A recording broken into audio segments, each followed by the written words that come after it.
माननीय सदस्यगण, कृपया अपना स्थान ग्रहण कर लीजिए। माननीय सांसदों, युवा संसद में आप सभी का हार्दिक स्वागत है। आशा करती हूँ आप सभी देश से जुड़े आवश्यक मुद्दों पर चर्चा करेंगे, संसद की कार्यकारिणी को सुचारू रूप से चलाने में मेरा सहयोग करेंगे तथा संसद की गरिमा बनाए रखेंगे। नवनिर्वाचित सदस्य शपथ ग्रहण अथवा प्रतिज्ञा करेंगे। महासचिव महोदय। धन्यवाद महोदया। मैं अनुरोध करती हूँ कि सुश्री हर्षिता परजाई जो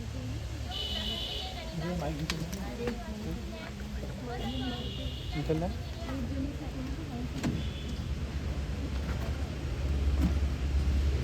नए सेल तो है पर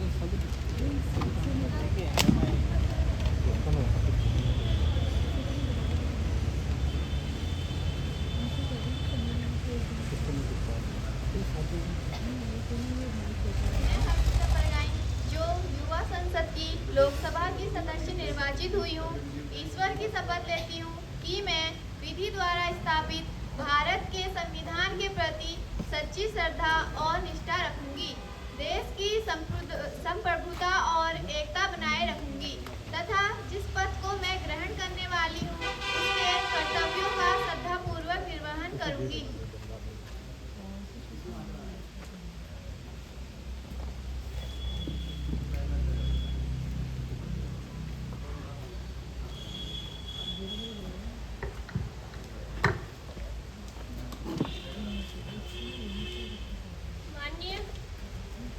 माननीय अध्यक्ष महोदय, मैं अनुरोध करती हूँ कि कुमार शगुन टम्टा जो उत्तर प्रदेश के लखनऊ संसदीय क्षेत्र से निर्वाचित हुए हैं, शपथ अथवा प्रतिज्ञा करने के लिए आमंत्रित है।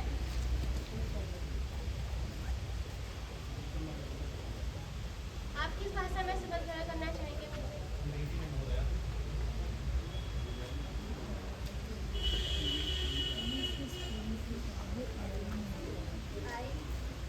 I, Shagun Thamta, having been elected a member of the lower house of the Youth Parliament, do swear in the name of God that I will bear true faith and allegiance to the Constitution of India as by law established, that I will uphold the sovereignty and integrity of India, and that I will faithfully discharge the duty upon which I am about to enter.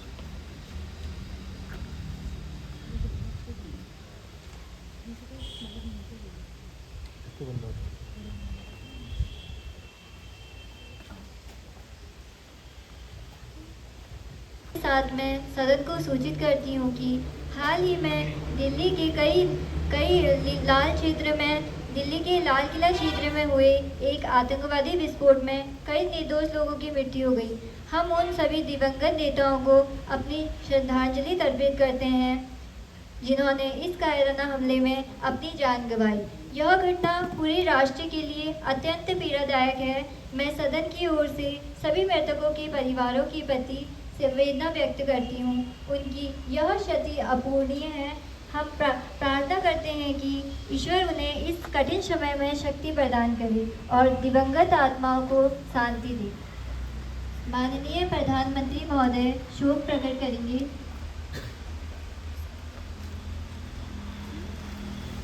महोदया, मैं उन सभी निर्दोष व्यक्तियों को अपनी हार्दिक श्रद्धांजलि अर्पित करती हूँ जिन्हें इस विभत्स हमले ने छीना है। उनकी इस अचानक और हिंसक मृत्यु ने न केवल उनके परिवार को अपूर्णीय क्षति प्रदान की है बल्कि हमारे पूरे देश को झकझोर कर रख दिया है। यह हमला हमारे समाज की मूल शक्ति, मानवता, शांति और सहअस्तित्व पर किया गया एक निंदनीय प्रहार है। मैं पीड़ित परिवारों के प्रति अपनी संवेदना को व्यक्त करती हूँ और घायलों की शीघ्र स्वास्थ्य लाभ की कामना करती हूँ। हमारी सरकार इस मामले की तरफ अपनी गहन जांच प्रस्तुत कर रही है। आरोपियों को जल्द से जल्द न्याय के दायरे में लाया जाएगा।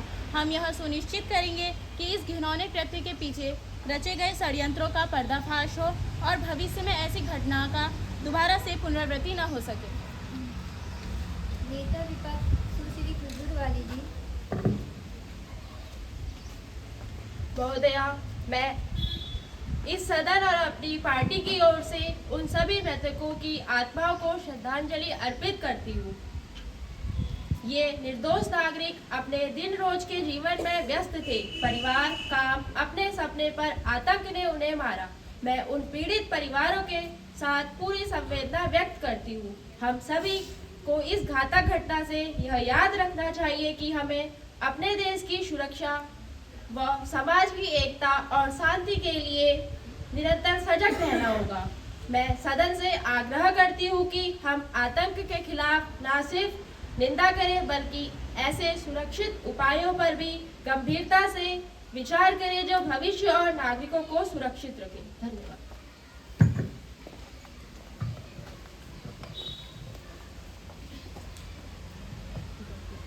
महासचिव शोक संतप्त परिवारों को संवेदना भेजेंगे।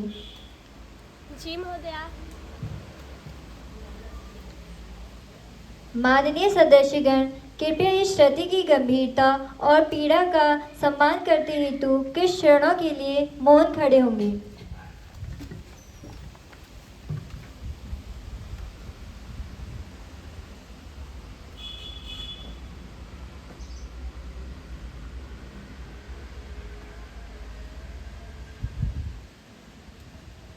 धन्यवाद। माननीय सदस्यगण, कृपया बैठ जाइए। सुश्री नेहा ब्रिजवासी शिक्षा मंत्री, सुश्री कुसुम कुड़ाई रक्षा मंत्री, सुश्री हर्षिता बरगाई वित्त मंत्री, सुश्री मंजूर वाली पर्यावरण व जल व वन मंत्री, श्रीमान शगुन टमटा इलेक्ट्रॉनिक्स और प्रौद्योगिकी मंत्री। प्रश्नकाल सत्र प्रारंभ होता है। प्रश्न संख्या 101, सुश्री खुशबू वाली जी। धन्यवाद महोदया।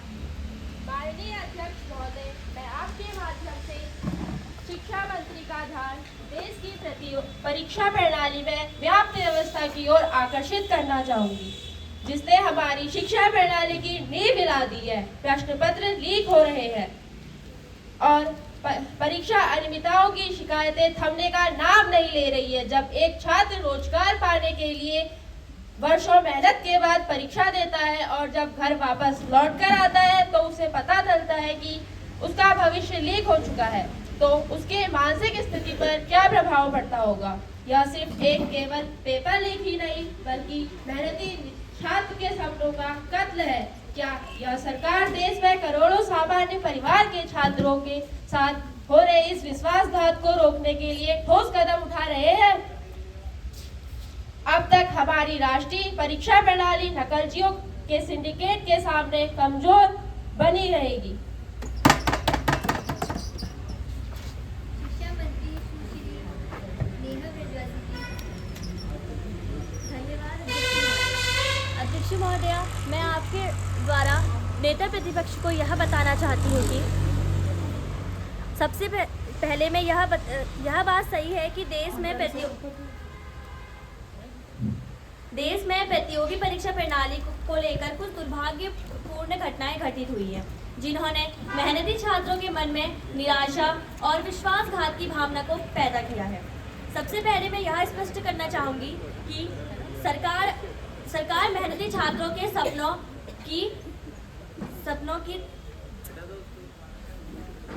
सपनों का सम्मान करती है। मैं सदन को यह बताना चाहती हूँ कि हम सिर्फ बातें नहीं करते बल्कि कठोर कानून को भी बनाते हैं।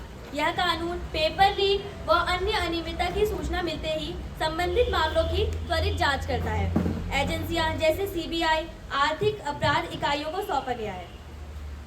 अध्यक्ष महोदया, मैं यह भी बताना चाहूँगी कि संक्षिप्त पाए गए किसी भी अधिकारी या कर्मचारी को बख्शा नहीं जाता है, बल्कि हम तत्काल प्रभाव कई नियुक्तियों को रद्द किया है और कड़ी अनुशासनात्मक कार्रवाई की है। हम नकलचियों व सिंडिकेट को 10 साल तक की जेल तथा 1 करोड़ रुपए का जुर्माने का प्रावधान किया गया है। धन्यवाद।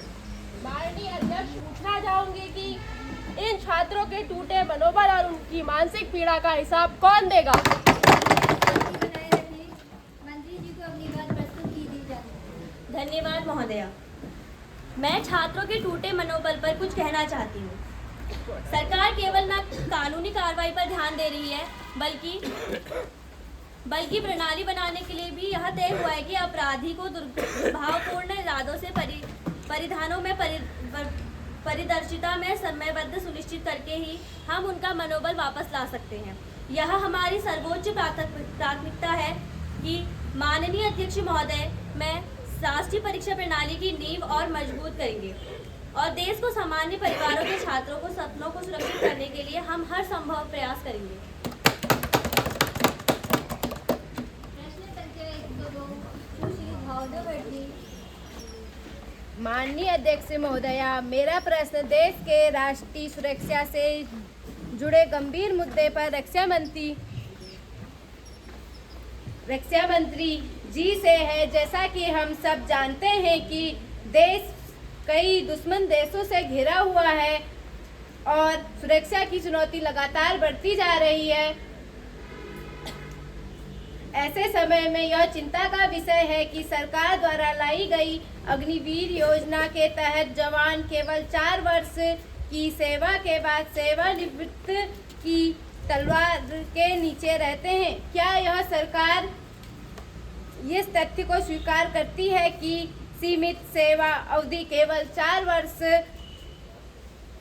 वर्ष और उसके बाद 75% संदेह एक जवान के भीतर मानसिक तनाव और असुरक्षा की भावना पैदा करती है और यह तनाव उनके उस सैनिक के मनोबल परीक्षण और गुणवत्ता युद्ध की स्थिति में पूर्ण समर्पित के साथ लड़ने की उसकी क्षमता को बुरी तरह प्रभावित करती है। माननीय रक्षा मंत्री जी। धन्यवाद अध्यक्ष महोदय। माननीय अध्यक्ष महोदय, मैं आपके माध्यम से यह स्पष्ट करना चाहती हूँ कि सरकार के लिए राष्ट्रीय सुरक्षा सर्वोपरि है और अग्निवीर योजना इसी दिशा में एक आवश्यक सुधार है। नेता विपक्ष द्वारा उठाया गया प्रश्न राजनीतिक रूप से प्रेरित है। अग्निवीर योजना का उद्देश्य देश की सेना को अधिक सक्षम और तकनीकी रूप से दक्ष बनाना है। जहां मनोबल का सवाल है, मैं सदन को यह बताना चाहती हूं कि अग्निवीरों को उच्च स्तरीय शिक्षा परीक्षण, आधुनिक उपकरणों की सुविधा और पूरी सेवा अवधि के सभी लाभ और सुरक्षा प्रदान की जाती है। साथ ही 4 वर्ष की सेवा पूरी करने के बाद योग्य अग्निवीरों में से 25% को स्थायी नियुक्ति दी जाती है और साथ ही यह कहना गलत है कि 75% जवान अनिश्चितता का सामना करते हैं। मैं सदन को यह याद दिलाना चाहती हूं कि सेवा पूरी करने के बाद उन्हें पुलिस, राज्य सुरक्षा बल, कौशल विकास मिशन में प्राथमिकता दी जाती है। मैं उन्हें विशेष कौशल प्रमाण पत्र प्रदान किए जाते हैं जो उन्हें निजी क्षेत्र उच्च वेतन वाली नौकरियों के लिए योग्य बनाते हैं। अग्निवीर देश के लिए केवल सैनिक नहीं बल्कि राष्ट्र निर्माण के लिए प्रशिक्षित, अनुशासित बनकर बाहर निकलेंगे। धन्यवाद। परंतु मंत्री जी, हम मांग करते हैं कि सरकार स्पष्ट कर दें इस योजना के कारण होने वाले संभावित रणनीति जोखिमों को कम करने और हमारे सैनिकों के मनोबल को 100% बनाए रखने के लिए क्या ठोस और स्थायी सुधार किए जा रहे हैं, ना कि केवल अस्थायी आश्वासन।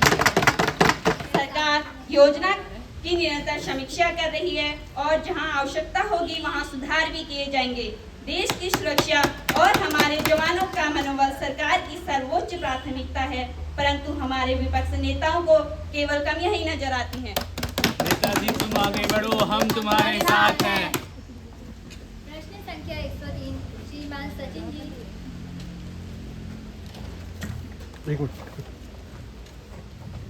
धन्यवाद महोदया।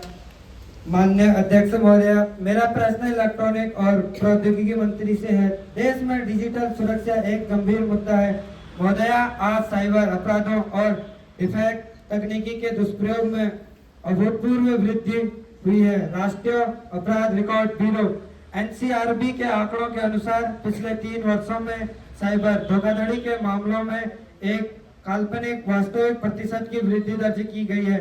महिलाओं और युवाओं को मुफ्त वीडियो, ऑनलाइन फिशिंग और AL आधारित धोखाधड़ी का सामना करना पड़ रहा है, जिसमें उनका विश्वास और निजी सुरक्षा दोनों भंग हो रहे हैं। सरकार डिजिटल इंडिया और डिजिटल सुरक्षा की बात करती है, लेकिन जमीनी वास्तविकता इसके बिल्कुल विपरीत है। साइबर सुरक्षा तंत्र की कमजोरी के कारण आम नागरिक अपनी मेहनत की कमाई और डेटा खो रहे हैं। क्या सरकार साइबर सुरक्षा पर्याप्त तकनीकी विशेषज्ञता और संसाधन है? नागरिकों को ऑनलाइन सुरक्षा सुनिश्चित करने के लिए सरकार कौन से ठोस, समयबद्ध और परिणाम आधारित कदम उठा रही है?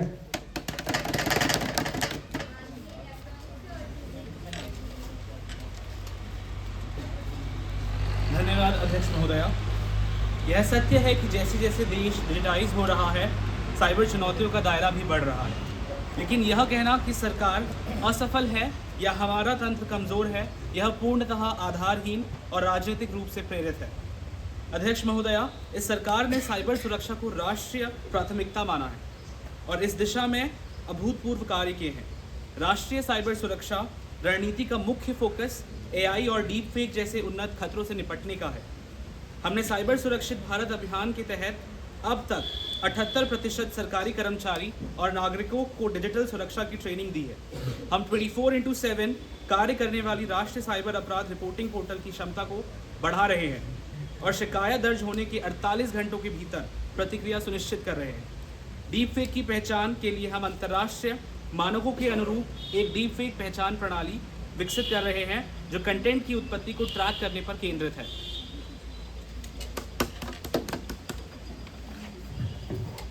क्या आपकी सरकार किसी नए व्यापक साइबर सुरक्षा अधिनियम पर विचार कर रही है? सरकार को जवाब देना होगा या आप सिर्फ वोट की राजनीति कर रहे हैं?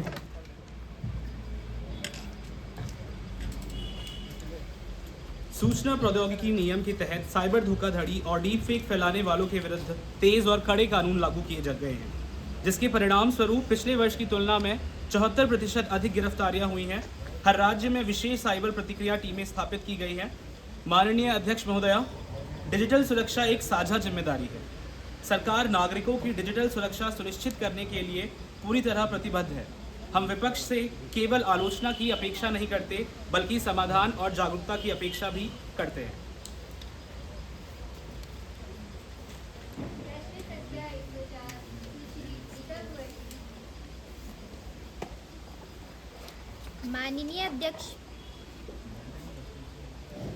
माननीय अध्यक्ष महोदय, मेरा प्रश्न वित्त मंत्री से है। जैसा कि हम सब जानते हैं कि पिछले 5 सालों में बेरोजगारी दर बढ़ी है, लेकिन महंगाई लगातार ऊपर जा रही है। क्या यह दोहरी मार नहीं है? सरकार इन दोहरी चुनौतियों से निपटने के लिए क्या ठोस समयबद्ध उपाय कर रही है और क्या हम आगामी बजट में करों में किसी तरह की उम्मीद कर सकते हैं?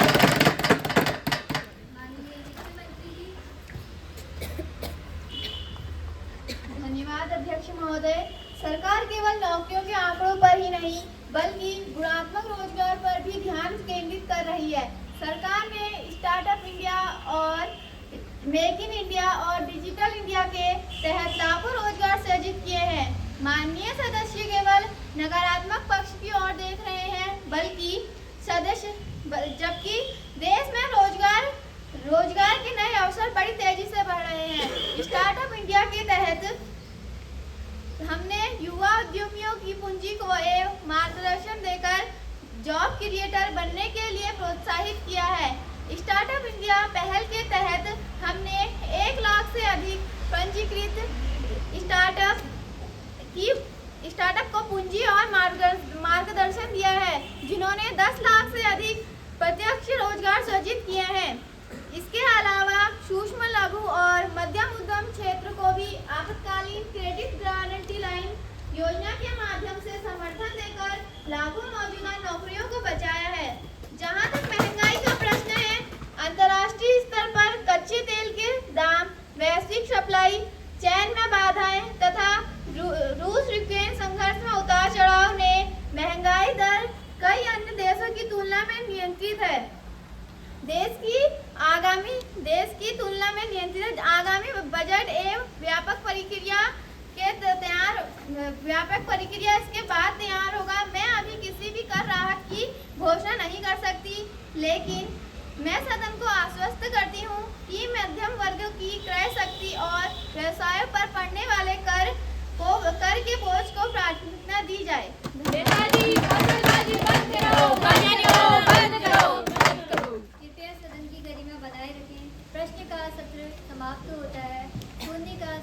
प्रारंभ होता है।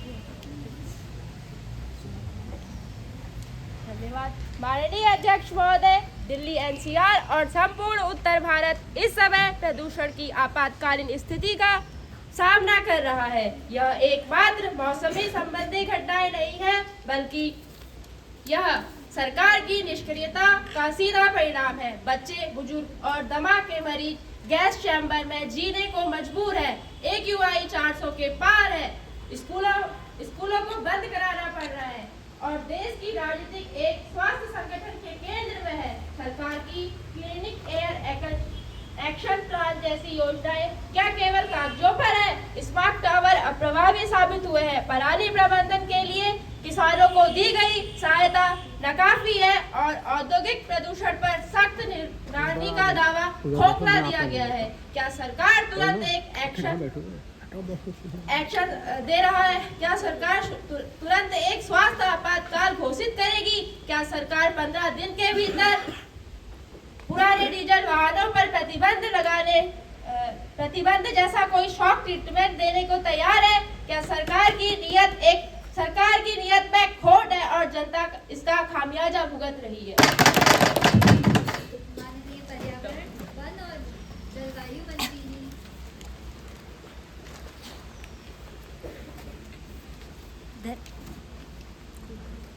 धन्यवाद अध्यक्ष महोदया। माननीय अध्यक्ष महोदया, विपक्ष ने हमेशा की तरह इस राष्ट्रीय चुनौतियों का राजनीतिक रंग देने का प्रयास किया है, जो अत्यंत दुर्भाग्यपूर्ण है। हमारी सरकार पर्यावरण और जन स्वास्थ्य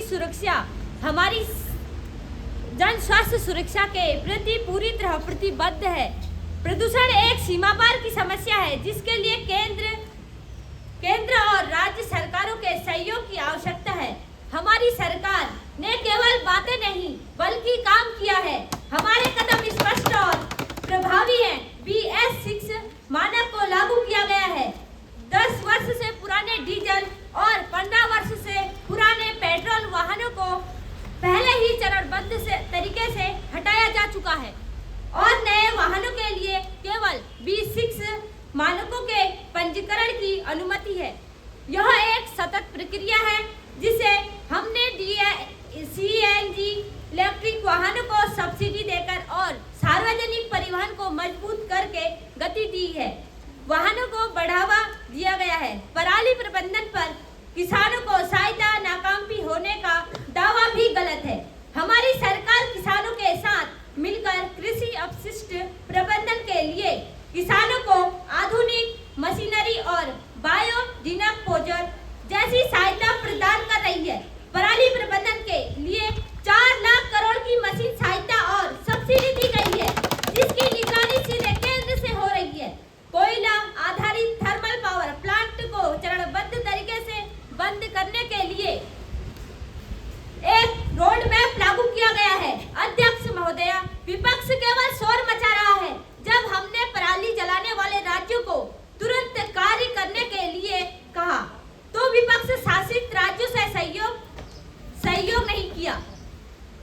यह समय राजनीतिक का नहीं बल्कि सहयोग का है। हम विपक्ष से आग्रह करते हैं कि वे अर्थहीन आलोचना छोड़कर इस राष्ट्रीय समस्या के समाधान में सरकार का हाथ बटाएं और अपने राज्य की सरकारों को भी सहयोग करने का निर्देश दें।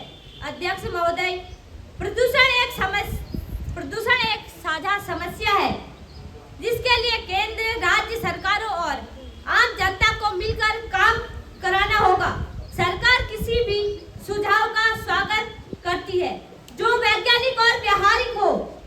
हम रियल टाइम मॉनिटरिंग और विज्ञान आधारित उपायों पर काम कर रहे हैं, ताकि इस संकट से निर्णायक रूप से निपटा जा सके।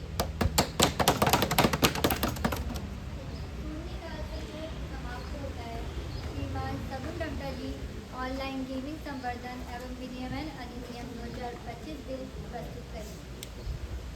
माननीय अध्यक्ष महोदया, मैं सदन के समक्ष promotion and regulation of online gaming bill 2025 प्रस्तुत कर रहा हूं। यह बिल ई स्पोर्ट्स को भारत में एक वैध और प्रतिष्ठित प्रतिस्पर्धी खेल के रूप में मान्यता देगा। ई स्पोर्ट्स को आधिकारिक तौर पर खेल का दर्जा मिलेगा। इसका लक्ष्य भारत को एक ई स्पोर्ट्स हब बनाना है ताकि हमारे युवा ओलंपिक और एशियाई खेलों जैसे अंतर्राष्ट्रीय मंचों पर देश का प्रतिनिधित्व कर सके। माननीय अध्यक्ष महोदया, इस बिल में मनोरंजन, कौशल विकास और संज्ञानात्मक क्षमता को बढ़ावा देने वाले ऑनलाइन खेलों को प्रोत्साहित किया जाएगा। हम यह सुनिश्चित करेंगे कि ये खेल सुरक्षित हो और विशेष रूप से युवाओं के लिए कौशल निर्माण पर केंद्रित हो। इस बिल का उद्देश्य ऑनलाइन जुए और सट्टेबाजी के खतरनाक जाल से युवाओं और उनके परिवारों को बचाना है। यह बिल सभी प्रकार के ऑनलाइन मनी गेम्स पर पूर्ण प्रतिबंध लगाता है, जिसमें पैसे जमा करके लाभ की उम्मीद से खेले जाने वाले खेल भी शामिल हैं। माननीय अध्यक्ष महोदया, इन सभी को प्रभावी ढंग से लागू करने के लिए एक मजबूत नियामक ढांचा स्थापित किया जा रहा है।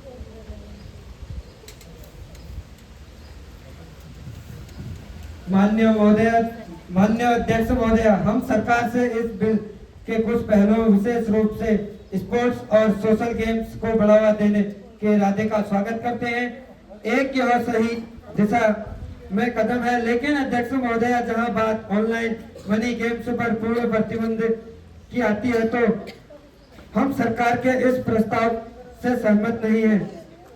इतिहास गवाह है कि जहां प्रतिबंध लगता है वहां अवैधता बढ़ती है। पूर्ण प्रतिबंध से ये गेम बंद नहीं होंगे, बल्कि ये प्लेटफॉर्म अवैध, भूमिगत और अपंजीकृत हो जाएंगे। जब कोई नियामक ढांचा नहीं होगा तो हमारे युवा विदेश गैर कानूनी और व्यवसायिक ऑपरेटरों के झांसे में आएंगे, जहां उपभोक्ता संरक्षण शून्य होगा। क्या सरकार ऐसे खतरनाक परिणाम चाहती है? हम सरकार से अनुरोध करते हैं कि वह इस बिल के प्रतिबंध वाले हिस्से पर पुनः विचार करें। हम इस बिल के पूर्ण प्रतिबंध के प्रावधान का विरोध करते हैं और सदन से अनुरोध करते हैं कि वह हमारे वैकल्पिक विनियमित दृष्टिकोण पर विचार करें।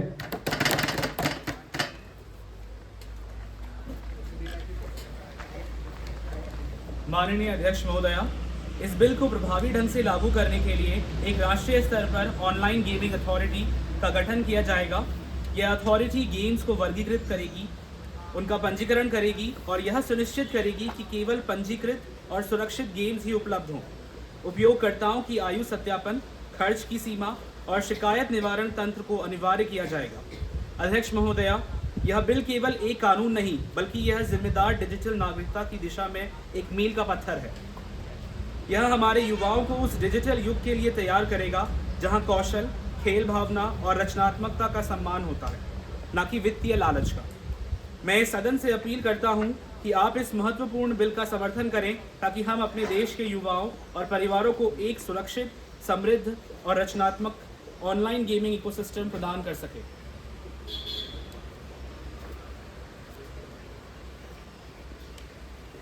माननीय सांसदों से अनुरोध है कि जो सदस्य इस विधेयक के पारित होने के पक्ष में हैं वे हाँ कहें और जो विरोध में हैं वे ना कहें।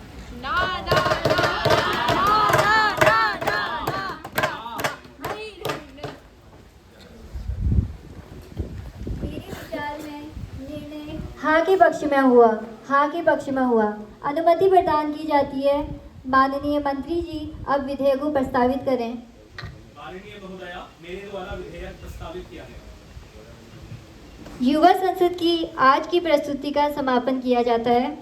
अब सभी माननीय सदस्यगण राष्ट्रगान के लिए अपने स्थान पर खड़े होंगे।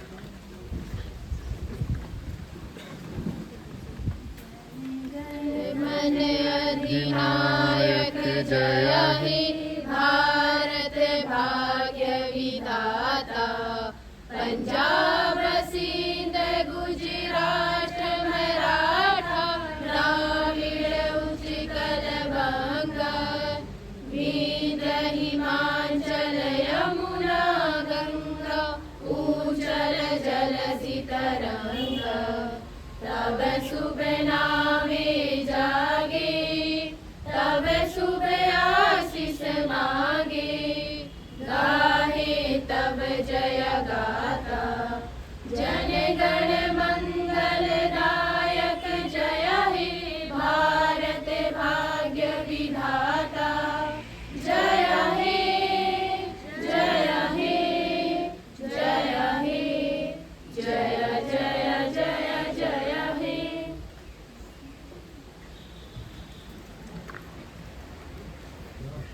आज की सदन स्थगित की जाती है।